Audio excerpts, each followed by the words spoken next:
Sa ating Bible, for our Bible reflection and sharing, babasahin natin yung 2 Timothy chapter 2, verse 1 up to verse 7. Mayroon lang isang magbabasa dahil magiging magulo kung lahat tayo magbasa. Si nanay niyo magbasa. Si nanay. For my son, be strong in the grace that is in Christ Jesus, and the things that you have heard from me among many witnesses, commit this to faithful men who will be able to teach others also. You therefore must endure hardship as a good soldier of Jesus Christ. No one engaged in warfare entangles himself with the affairs of this life, that he may please him who enlisted him as a soldier. And also, if anyone competes in athletics, he is not crowned unless he competes according to the rules. The hard-working farmer must be first to partake of the crops. Consider what I say, and may the Lord give you understanding in all things. Okay, manalangin muna tayo bago tayo magpatuloy sa ating talakayan. Pariga sa oras na ito, kami po ay nagpapasalamat sa iyong kabutihan sa aming buhay. Salamat o Diyos na ikaw ang siya nagbibigay sa amin ng lakas, ng kakayahan, at lahat ng pagpapalang pinagkakaloob mo sa amin sa araw-araw.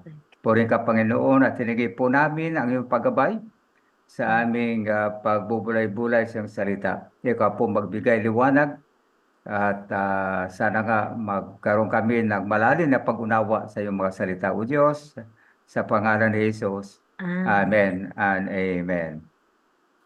Okay, so ito ay sulat ni Apostol Pablo sa kanyang disipulong si Timothy. Si Timothy, sa nalalaman natin sa background, isa siyang manggagawa ng Panginoon, bata pang manggagawa. Kaya may habilin si Apostol Pablo sa kanya.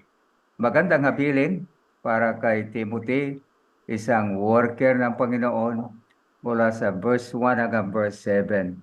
Ano yung napansin niyo? Ano yung pinagbilin ni Apostol Pablo? Anong utos si Apostol Pablo dyan sa verse 1? Una, anong sabi niya? Be Strong. Ayun, oo. Yung malakas. At yung be strong in the grace. Ano? In the grace. Bakit ito mahalaga na payo ni Pablo in the context ng si Timothy na isang worker? Pwede nating ituloy yung 1 and 2. Ano yung makuha natin na aral dito? Ano mang ginagawa mo, may challenges ang buhay. That's right. Kahit anong klaseng trabaho. Lalo na kung ikaw ay manggagawa. Kasi spiritual warfare talaga ito. Marami ang mga balakid, ang kaaway natin talagang gagawa ng paraan para manghina tayo. Kaya I believe yun ang dahilan bakit sabi ni Pablo, be strong in the grace. Yan ang point na gusto kong diinan. In the grace of our Lord Jesus Christ. Na ang implikasyon, ano nga ba yung implikasyon? Application, Na- kailangan you completely depend on the strength, power of God through the Holy Spirit and His Oo. Word. Right. Hindi sa sariling talino at Yeah. lakas, That's right. but in the grace. Yung sa verse 2, ano ang dinina ni Apostol Pablo na gagawin ni Timothy bilang worker ng Panginoon? Yung mahalaga yung puntong pipiliin mo yung mapagkakatiwalaan. Sabi nga, na sila rin ay magbabahagi. In other words, magiging cycle ito. Nagturo ka, tinuruan mo, magturo din. What does it mean? You meant to say you have to choose whomever you will. How would you size up? Kasi how would you assess? sa seryoso ng kwan, Yeah, pipiliin mo yung taong talagang You'll give your kikirusin. Ito yung mga higher training na Oo, malamang, oo, higher oo. training na. Yung Pero in talagang- general, we tell the Sige lang. people Oo. what the Bible says in general. May pang general teaching, Oo. meron ding pagtuturo sa mga disipulo, yung talagang seryosong disipulo. Kasi nasasayang yung pagtuturo mo. Hindi naman lahat talaga tumutupad eh. Tsaka sabi nga ni Jesus, don't throw pearls to the dog. Oo nga eh. To the swine, oo. To the swine. Kaya mahalaga yun. Swine. Oo, Right. sa swine. I forgot. At hindi mapansin, from there, may patuloy na encouragement si Apostol Pablo. Tatlong mga examples sa buhay ng Kristiyano para sa atin. Yung unang nabanggit ay yung soldier, sabi niya, soldier. sundalo. Pangalawa yung athlete. Pangatlo yung farmer, sabi niya. So sa bawat isa, ano yung mga katangian na nakikita nyo na dapat nating tularan? Kasi yun ang punto ni Pablo, tularan natin ito. Ano ba yung mga katangian ng mga taong ito? Unahin natin yung sundalo. Ayun, walang distraction. Walang mga Sa ngayon, sideline. ano ba yung nakaka-distract sa atin kung minsan? Bakit maraming Kristiyano hindi makafocus sa gawain o kaya sa Lord? Anong nakikita niyong distraction? May relasyon sa katamaran, gusto nang hayahay lang na walang effort. Sundalo, isang katangian, ano pa? Yung nakita ko, yung loyalty, Perseverance. Yeah, loyalty. persevering, yung talagang sa kanila kasi yung philosophy, obey before you Oo, complain. before. Oo. So, ganun yung katangian ng sundalo. Walang kumpling-kumpling talaga yan pag inutusan. At may loyalty sa kanyang commander. So, paano natin yan i-apply sa spiritual na buhay, Jen? Ano yung spiritual na application noon sa atin? Kung ganun yung katangian ng sundalo, walang kumpling-kumpling talaga yan pag inutusan. At may loyalty sa kanyang commander. So, paano natin yan i-apply sa spiritual na buhay? Ano yung spiritual na application noon sa atin? Kung tutularan natin yung sundalo. Sa kanyang isa pang kung sa sundalo, ang idea is laban ito. May kalaban kayo. Warfare. In the Warfare ito. battle. Ano? Should always be ready to be in the battle. Yeah. Mhm. Alert ka Alert, palagi. that's right. Saka, yun na nga, Alive, nagbabantay. alert, awake, Ayun ang kwan. enthusiastic. Application sa atin dyan. Na hindi pwedeng maglaylo, hindi po pwedeng pa easy-easy lang na Christian life. Hindi ibig sabihin na walang relaxation sa Panginoon. Hindi, sundalo nga, pero kasi hanggang 55 lang sila eh. Kaya retire, hayahay na. Retire na lang sundalo eh. Yan, compulsory retirement, 55. 55. Anyway, isa pang nabanggit ni Apostol Pablo yung athlete. Ano naman ang katangian ng athlete na dapat natin tularan para sa iyo? Discipline. Ano? Mahalaga yon. Sa buhay Kristiyano, mahalaga ang discipline, di ba? Mm. Tsaka yung Alin? pag-athlete talaga, may goal. May Lagi goal, ano? nakatingin sa goal. Tama, oo. Kasi disqualified ka eh pag not according to the rules. Tama. Yung sabi mo, mahal na yung motivation ng athlete din, yung makakuha ng gold o crown. Oo, yun lagi eh. Ultimate goal nila ng bawat isang or medal or wreath or whatever.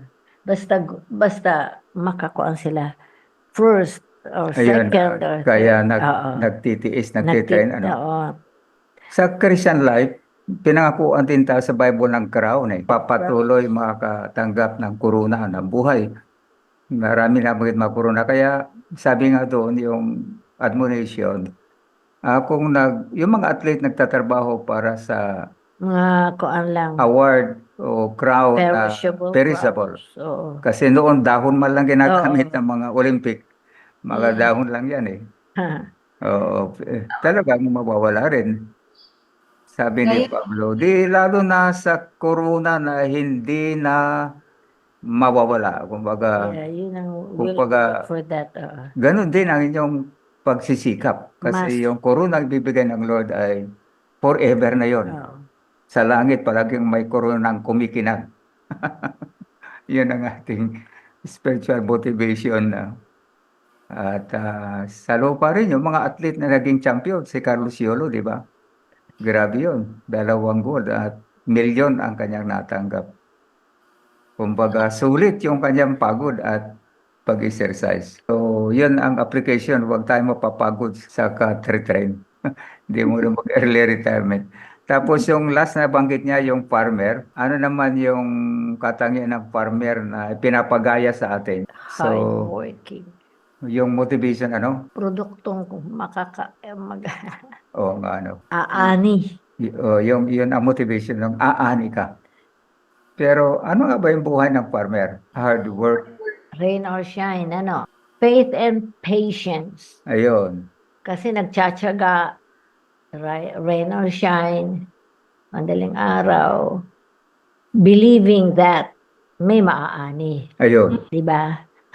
At saka yung farmer, nagbabantay din yun. Yan, Kasi, nagbabantay, baka halimbawa, sa maunahan palay, ng yung insekto. mga maya o Oo. insekto, kung sila makaunang salakay, ubos yung O palay. kaya daga, ano? O kaya daga. So, Wisdom, discernment, timing, alam dapat, ano? yun talaga ang farmer. Napakahirap maging farmer. Dahil sa hindi pa itatanim, pag-prepare na lang ng lupa eh. Kaya dapat magpasalamat talaga tayo sa mga magsasaka. Oo. Sa Bible sabi, may taga-tanim, may taga-kain. Factor dyan, yung pag nagbunga na.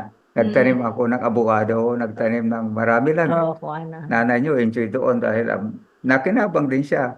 Yung ate sa harap, yung mga guyabano. So, sa kwentong ito yung passage natin pinag-aralan. In general, ano yung mahalagang tumatak sa inyo, no? Yung lesson na mahalaga, naging mahalaga para sa inyo sa ating reflection. Whether athlete, sundalo, farmer, Oo. kailangan ng nagme-mentor. Oo. Makakapalakas yun. Yeah. Mahal ko, ano yung para sa'yo? Ano yung mahalagang Sowing and reaping. sowing If and you reaping? want to reap approval of God, the pleasure of God, mag-sow ka ng time, effort, Mhm. spending time, persevering in Mhm. whatever He wants me to go through, to face. Kumbaga, gusto ko ganito.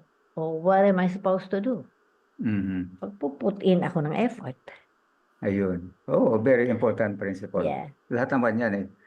Sa tatlong halimbawa dyan. Mm.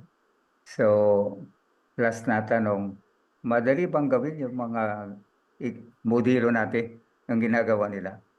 Madaling isipin. Pagiging athlete, pagiging sundalo. Hard work talaga siya. Mas madali kung may community. Oo. Tama yun. Nakakatulong. Kasi yung momentum magkakahawaan kayo. Oo, totoo. Ka-encourage sa isa't isa. Tama Oo. yun. Oo. Agree ako doon. Oo, agree. Saka yung realization ko rito, yung ultimately, yung sinabi ni Pablo na be strong in the grace. Oo. Lahat pala grasya ng Lord lang para maging strong tayo.